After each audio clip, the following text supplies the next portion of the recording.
industrial area of Dovrat, which is also mentioned in the Bible. Over there, that's the industrial zone on there. You today have an exceptional view because behind that hill with the industrial area, in the distance, that is the mountains of the Gilead across the Jordan Valley. That's how small the distances are. Behind the hill here of Moret in front of you, just behind it, you see one completely bald hill. You see the range behind, and there's a little community on the top. See that? Can you see what I'm talking about? There's like 3 ranges of hills you're looking at. The immediate one, Givat Moret, splits the Jezreel Valley into its northern and southern section. That's the hill in front of us. Behind it, where that bald hill is, if you follow the top of that bald hill, you see a little community on the top. That is called Malchishua. It's a modern Israeli settlement. It's inside the green line, as we call it. And that mountain ridge is the Gilboa. It's on the face of the Gilboa. Who is killed? Battling with the Philistines. Saul and his 3 sons, Shammah, Malchishua, and Jonathan. Right? On the bottom, where the bald patch is, on that second mountain, down to the left is a very strong spring coming out of a cave called Ma'ayan Harod. Because the lower part behind there, the lower part of that valley, is called the Ein Harod Valley. Okay? The spring of Ein Harod is where Gideon separates his 3 men from the 3,000, from the 10,000. That takes place right over there. Okay? So if we can see through these trees, which we can't, we would see Mount Tabor. You'll see it when you're up there near the restrooms. Who came to battle against Sisera? They were from the tribe of Zebulun. You're in the land of Zebulun on this ridge. And all the valley down below here belonged to Zebulun, as far as the hill of Moreh.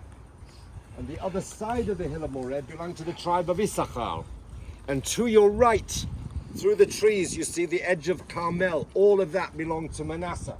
And straight ahead, in the far distance, you see a massive city. That is Jenin.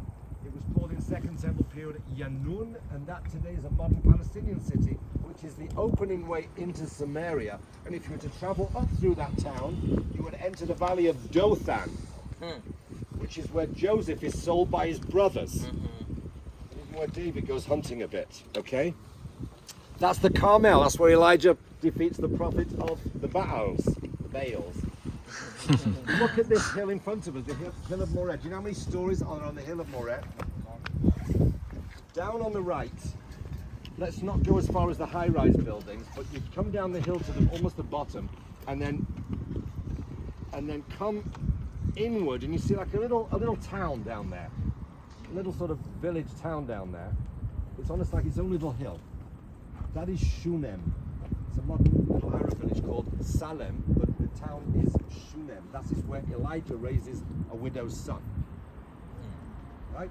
Behind us, which we can't see from here, but we will see when those people start disappearing from up there, we'll go up there, is the whole basin of Nazareth where we just were.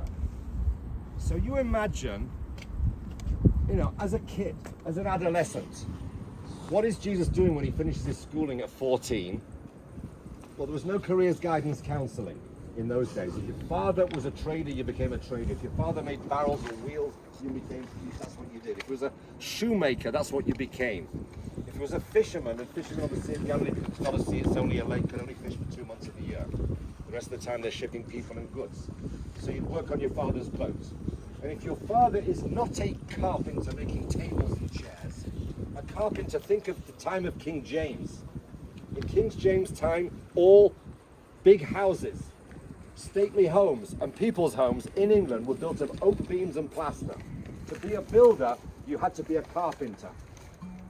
But in the 1600s in England were great fires. The whole of London burned to the ground. Great palaces and houses built of beautiful, thick beams this thick